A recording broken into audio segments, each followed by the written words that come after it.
আমি এখানে স্ট্যাটাস বারটা নিয়ে আলোচনা করব। নিচে দেখতে পাচ্ছি স্ট্যাটাস বার রয়েছে।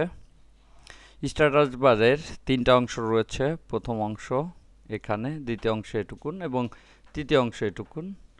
প্রথম অংশে দেখতে পাচ্ছি কিছু সংখ্যা রয়েছে। এটা হচ্ছে মাউসের অবস্থান। আমি মাউস পয়েন্টারটাকে যেখানে নেব সেই অবস্থানটা এখানে দেখাচ্ছে। দেখতে পাচ্ছি মাউসের অবস্থান। দ্বিতীয় অংশটা হচ্ছে মাউস সেটিং। এখানে বিভিন্ন ধরনের সেটিং দেওয়া যায়। যেমন এটা হচ্ছে কুইক প্রপার্টিস প্যানেল। এটাকে অন করার জন্য এটা ক্লিক করতে হয়, আবার এটাকে ক্লিক করে এটাকে অফ করতে হয়। আবার স্ন্যাপ অন করার জন্য এখানে ক্লিক করতে হয়। দেখতে পাচ্ছি ও স্ন্যাপ অন। আবার এটাকে ক্লিক করে এটাকে বাদ দিতে হয়। এভাবে এই অংশ থেকে মাউস সেটিং করা যায় এবং এই অংশে বিভিন্ন ধরনের ভিউয়ের কাজে ব্যবহার হয়।